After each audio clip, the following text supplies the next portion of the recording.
शिव महापुराण की कथा एक बात और अच्छे से कहती है। मान लो कमाकर हमने बच्चों को भी दिया, पत्नी को भी दिया, परिवार को भी दिया, और वही बच्चे, वही पत्नी, वही परिवार यदि आपके विपरीत चले तो उसमें श्रेष्ठता नहीं होती है, उसमें श्रेष्ठता नहीं है।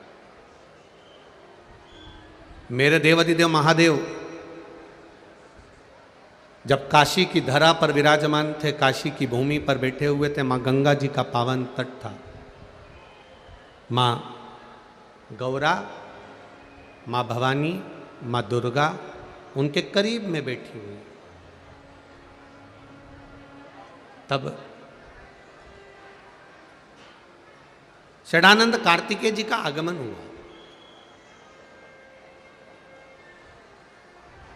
और षडानंद कार्तिकेय जी का जब आगमन होता है, षडानंद कार्तिकेय जी जब पधारे तो माता पार्वती जी के पास में बैठकर षडानंद कार्तिकेय जी ने एक निवेदन, एक विनय किया।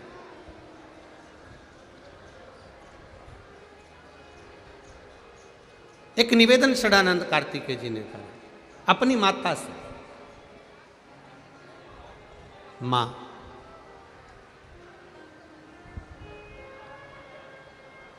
ये काशी अभिमुक्त नगरी है। काशी में जिसके प्राण छूट जाते हैं वो दूसरी बार पृथ्वी पर जन्म नहीं लेता, मुक्त हो जाता है। ये वो काशी।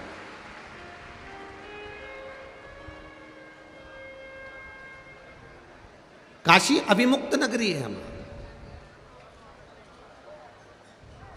इस काशी में जन्म लेने वाला फिर वापिस जन्म नहीं लेता। मां षडानंद कार्तिकेय जी ने अपनी माता से एक प्रश्न किया है। मां मान लो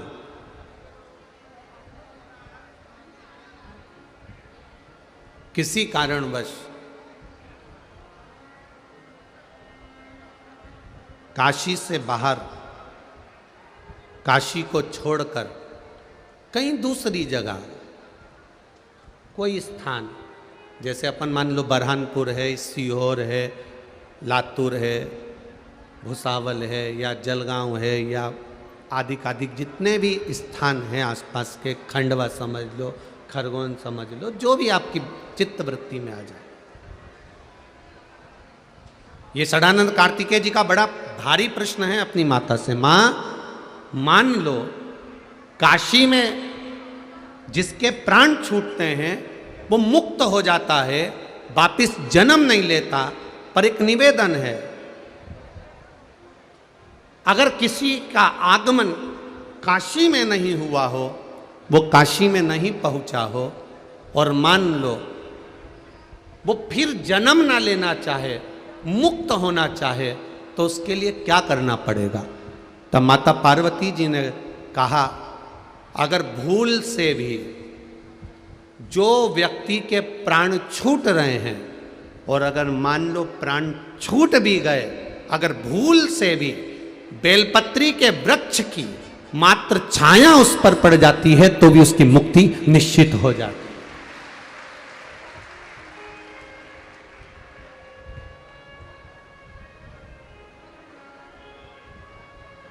केवल बेलपत्री के वृक्ष की छाया पड़ जाना, बेलपत्री के वृक्ष की केवल एक ओट पड़ जाना, ये कई लोग वास्तु के अनुसार कह देते हैं साहब कि घर के ऊपर मंदिर की छाया नहीं पड़ना चाहिए। बोलो सही है कि गलत है? कई लोग ऐसा कहते हैं कि अपने घर के ऊपर मंदिर की छाया नहीं पड़ना चाहिए।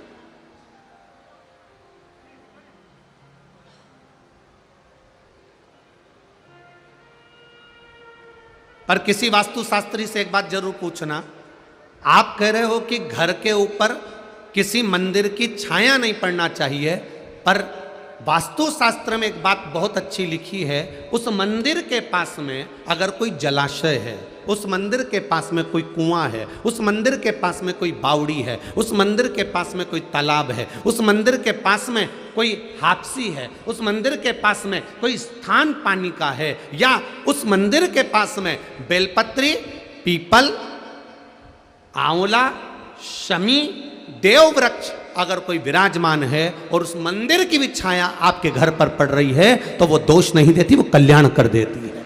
यह हमारा शास्त्र कहता है।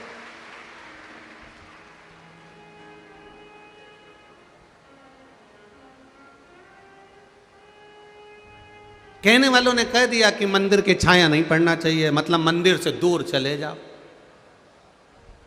ये कोई दूसरे नहीं होंगे, ये कहीं ना कहीं के लोग ऐसे होंगे जो तुम्हें मंदिर से दूर करना चाह रहे हो। जैसे कई लोगों ने एक नया ट्रेक अपना के रखा है, अगरबत्ती में बांस होता है तो अगरबत्ती भगवान को नहीं लगाना चाहिए। ये दुनिया ने ट्रेक निकाला। क्यों निकाला? क्योंकि दुनिया के लोग चाहते हैं कि आप अगरबत्ती पकड़ना बंद कर दो और मोमबत्ती पकड़ना चालू कर दो। ये दुनिया चाहती है। आपके हाथ की अगरबत्ती को छुड़ाकर हमारे छोटे छोटे बच्चे, हमारे घर के जरा जरा से बच्चे, अगरबत्ती जब दादी लगाती है तो छोटे बच्चे उसकी तीली पकड़कर, उसकी सीख पकड़कर ऐसे ऐसे घुमाते हैं। बच्चों को संस्कार घर के बुजुर्ग देते हैं, घर के बच्चे को संस्कार घर के माता पिता देते हैं। ये वो लोग हैं जो आपके हाथ से अगरबत्ती को छुड़ाकर मोमबत्ती पकड़ाना चाहेंगे। और एक बार मोमबत्ती पकड़ा दी, फिर धीरे धीरे धीरे धीरे मंदिर से दूर कर कर तुम्हें फिर कहीं और ले जाकर बिठाएंगे, फिर और दूर ले जाकर कहेंगे कि तुम अब अपना ये सनातन धर्म छोड़ दो और फिर हमारे धर्म में आकर बैठना चालू कर दो। ये वो लोग। अब समझना हमको है, समझदारी हमको चाहिए।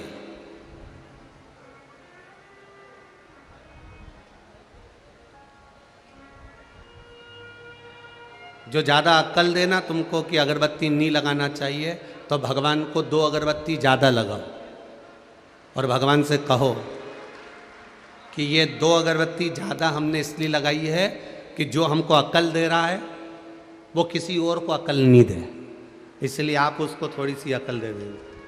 2 अगरबत्ती ज़्यादा लगा दो उस परमात्मा के।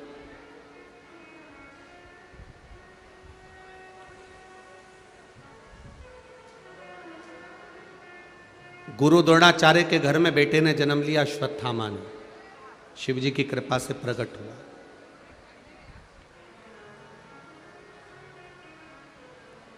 अश्वत्थामा के मित्रों ने आटे को पानी में घोलकर पिला दिया और कह दिया ये दूध है। पिता ने देख लिया, पिता की दृष्टि पड़ गई और बेटा पिता के गले लगकर बोलता है, बाबा, पिताजी, आज पहली बार मैंने गाय का दूध पिया है, पहली बार गौ माता के दूध का पान किया है मैंने। अश्वत्थामा कह रहा है अपने पिता से, जिसकी उम्र मात्र 4 वर्ष की है। केवल 4 वर्ष की आयु में अश्वत्थामा अपने पिता से कह रहा है कि मैंने गाय का दूध पी लिया। गुरु द्रोणाचार्य की आंख में आंसू भर गए। बेटा, शिवजी के स्वरूप उस अश्वत्थामा को देखकर भगवान गुरु द्रोणाचार्य गले से लगाकर उसको देखकर रो रहे हैं कि मैं जानता हूँ जो तूने पिया वो गाय का दूध नहीं था, वो आटे में पानी मिलाकर तेरे मित्रों ने तुझको पिला दिया था। वो जान रहा है वो गाय का दूध नहीं है।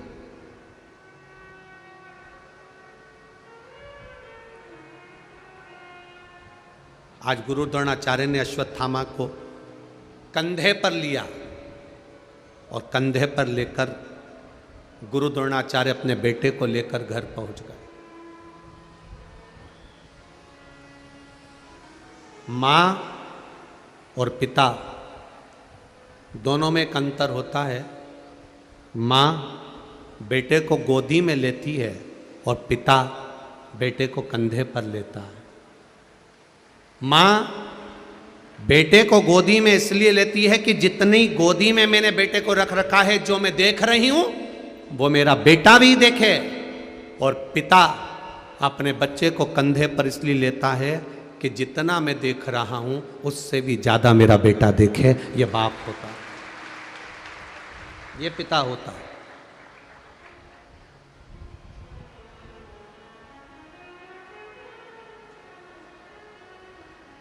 मुझसे ज्यादा मेरा बेटा देखना चाहिए। गुरु द्रोणाचार्य गले में लगाकर, कंधे पर बिठाकर अश्वत्थामा को अपने घर पर लेकर गए। कुटिया में पहुंचकर कृपी देवी ने देखा, अश्वत्थामा की मां ने देखा, मेरा बेटा आया है। आज गुरु के घर से बेटा जल्दी आ गया। आज गुरु के घर से बेटा जल्दी आया है, क्या बात है? पूछा, बेटे से नहीं पूछा, गुरु द्रोणाचार्य से कृपी देवी ने पूछ लिया, स्वामी आज आप बेटे को साथ में लेकर क्यों आ गए? कारण क्या था? कारण क्या है जो बेटे को लेकर आए हो आप? कहा, साइड के चोंगे की आवाज बढ़ाओ, उधर साइड के, इधर साइड वाले को चोंगों की आवाज। कारण क्या है? किस कारण से आप अपने बेटे को आज लेकर आ गए? गुरु द्रोणाचार्य ने कहा, केवल कारण एक है, मेरे बेटे की हंसी उड़ रही थी, उपहास हो रहा था।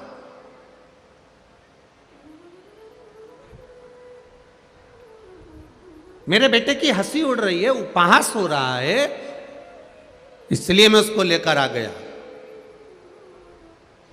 कृपी देवी ने कहा, ये तो जीवन का खेल है, कभी सुख मिल रहा है, कभी दुख मिल रहा है।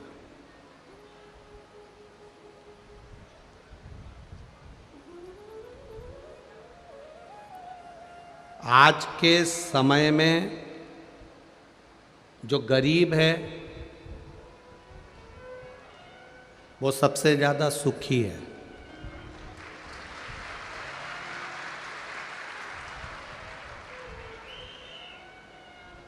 जो पैसे वाला है वो सबसे ज्यादा दुखी है। गरीब व्यक्ति कहीं पर भी बैठ जाए, शान सत्ता से अपने साथ में दरी लाया, कम्बल लाया, बिछाया, और गरीबड़ा कहीं पे भी बैठ के कथा सुन लिया, जा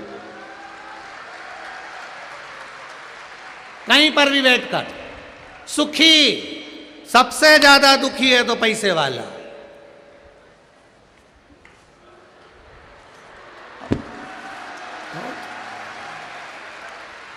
मैं यहां बैठूंगी?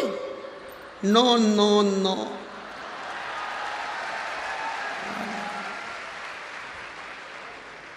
मैं फिर दरवाजे पे खड़े होके, तुम मुझे जानते नहीं हो?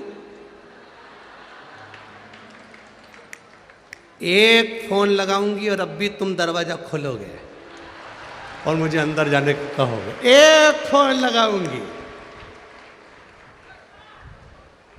अब इसको नहीं मालूम कि तेरा काम एक फोन पर हो जाता है तो शिव भक्त का काम भी एक बेलपत्र और एक लोटे पानी से हो जाता है। कहना कठिन है महाराज, बहुत कठिन। थोड़ा दुनिया का सबसे जो गरीब है वो सुखी है, कितनी मस्ती में बैठा आराम से भैया, एकदम अलमस्त होकर चकाचक, उसे कोई मतलब नहीं, बस वो तो उठता है और जहाँ पर अर्चना दीदी और उनकी पूरी टीम ने जहाँ भोजन की व्यवस्था करी, वहाँ जाता है, भोजन करता, नहाया धोया और फिर अपनी जगह पे आकर बैठ गया। और जो जो सुखी सुख, और इनके सुख का एक आनंद, बरहानपुर वालों छोड़ना मती, इनके सुख का आनंद लेना। तो रात्रि के समय पर जब ये बैठे हों और भजन चारों तरफ चल रहा हो, ये नजारा बरहानपुर में बार बार नहीं मिलेगा। चारों तरफ बैठकर ये भजन करते हैं, चारों तरफ जहां इनको मौका मिल जाता, मैं ग्रुप बनाया, भजन गाया, नाचे कूदे, स्मरण करा, ढोलक तबला खंजरी मंजरी सब साथ में लेकर चलते हैं, और इनके भजन का जो आनंद आता है वो जीवन में कहीं नहीं मिल सकता। और मैं बरहानपुर के एक एक व्यक्ति को धन्यवाद दूंगा कि बरहानपुर का एक एक सेठ, एक एक व्यक्ति इन शिव भक्तों की सेवा में लगा हुआ है। कोई पोया, कोई हलवा, कोई फल बांटने में लगे हुए। अभी हम आते आते देख रहे थे, कोई ने पानी का स्टॉल लगा रखा है, कोई गन्ने का रस पिला रहा था, कोई व्यक्ति गिलास में भर भर कर, कोई फल दे रहा था, केला। हम देख रहे थे, बड़ी साधुता है साहब, बहुत। कोई बिस्कुट के पूड़े। क्या करोगे? शंकर की कथा बाचने वाला, शंकर की कथा करवाने वाला, शंकर की कथा सुनने वाला और शंकर की कथा में सेवा करने वाला कोई दूसरा नहीं होता, मेरा देवाधिदेव महादेव होता, कोई दूसरा नहीं। आप अगर कथा में सेवा कर रहे हो, लगे हुए हो, जल वितरण कर रहे हो, भोजन करा रहे हो, कार्यकर्ता बनकर सेवा कर रहे हो, तो भी तुम शिव हो। जो सुन रहा है वो भी शिव है, और जो करा रहा है, जो करा रहा है वो भी शिव है। यह आपके भीतर की भक्ति का बल है।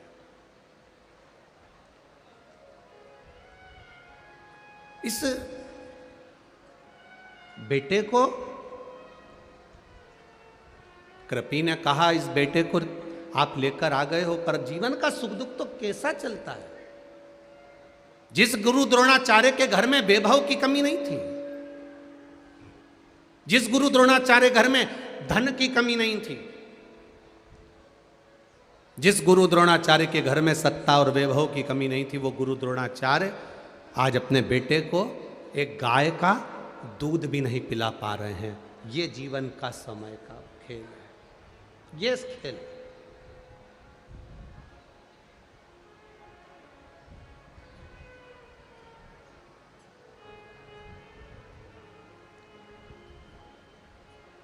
इसीलिए परभणी की कथा में कहा था, वक्ता और वक्त ये दोनों सामने आएंगे। वक्ता भी आपको समझाएगा और वक्त भी आपको समझाएगा। आप वक्ता से समझ गए तो ठीक है, नहीं तो वक्त जब समझाता है तो रुला रुला के समझाता है। एक वक्ता भी समझाएगा और वक्त भी समझाएगा। वक्ता ऐसा समझाएगा कि ये जीवन की घड़ियां हैं, बचपन है, जवानी, अधेड़ी, बुढ़ापा।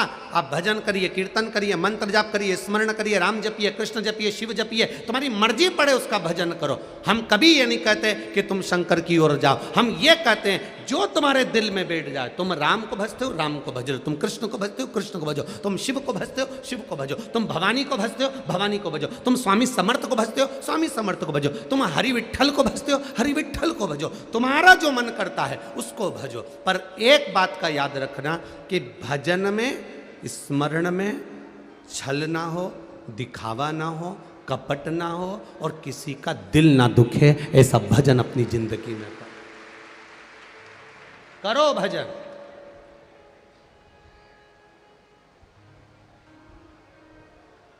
शिव के मंदिर जाने के लिए, शिवालय जाने के लिए तो हम कहते हैं, क्यों कहते हैं? क्योंकि जीते जी चले जाओगे तो अच्छा है, नहीं तो मरने के बाद तो शमशान जाना ही है। और शमशान भी कोई साधारण सी जगह तो है नहीं, जहाँ शिव स्वयं बैठा है, जहाँ मेरा देवाधिदेव महादेव स्वयं बैठा है, वो देवाधिदेव महादेव का पावन धाम शमशान। कोई साधारण भूमि नहीं है शमशान। अपनी चित्तवृत्ति को रमाइए। कहां लेकर जाओगे इस बच्चे को? क्या दोगे इस बच्चे को? जिसके घर में सत्ता की कमी नहीं थी, वैभव की कमी नहीं थी, धन की कमी नहीं थी, वो गुरु द्रोणाचार्य के घर में एक गाय नहीं है अपने बच्चे को दूध पिलाने के लिए। गाय का दूध पिलाने के लिए एक गाय नहीं। बेटे के मुख पर आटे में पानी मिला हुआ जो पिया था वो बेटे के मुख पर लगा था। माँ अपने बेटे के मुख पर से वो दूध को हटाकर जब चखती है कि मेरा बेटा अश्वत्थामा क्या पीकर आया है, तब माँ ने बेटे के मुख पर से वो आटे के पानी को हटाकर कृपी देवी ने जब चखा, गुरु द्रोणाचार्य की धर्म पत्नी ने जब चखा, तो कृपी की आंख में से आंसू बहने लगे। माँ, मैंने तो आज गाय का दूध पिया है। माँ, मैंने आज गौमाता का दूध पिया है। माँ ने जैसे ही उसके होठों को हाथ लगाया, चखा, तो वो दूध नहीं था, आटा और पानी का घोल था जिसको अश्वत्थामा ने पिया था।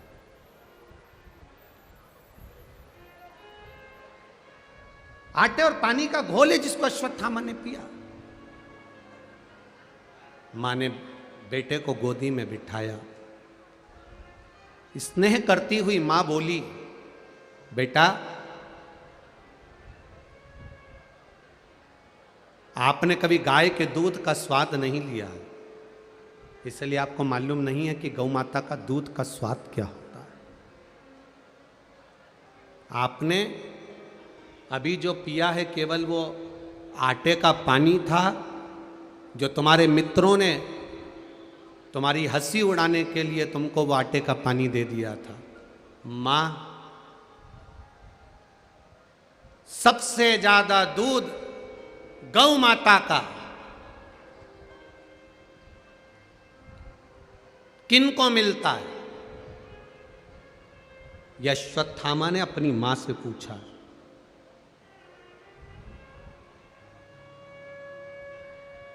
सबसे ज्यादा दूध गौ माता का किसको मिलता है?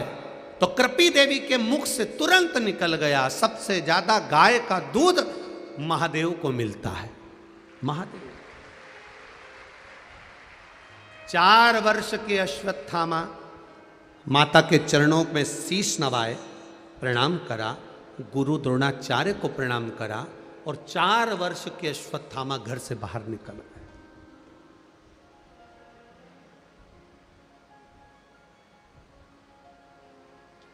ये जितने बच्चे यहाँ कथा सुन रहे हैं, उन बच्चों से निवेदन करूँगा और उनकी माताओं से निवेदन करूँगा कि अपने बच्चे को संस्कार देना सीखो, और बच्चों से निवेदन है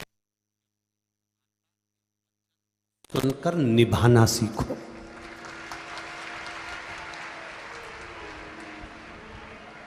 होती है माँ, आज अगर बच्चे को झूठ बोलना सिखा रही है तो माँ सिखा रही है।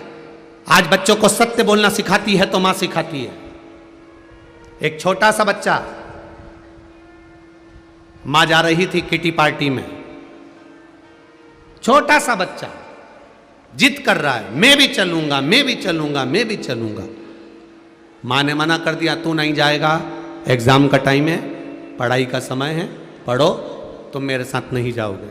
बच्चा जिद करने लगा, नहीं मैं तो जाऊंगा, मुझे तो जाना है। वो तो अड़ गया जिद पे। मां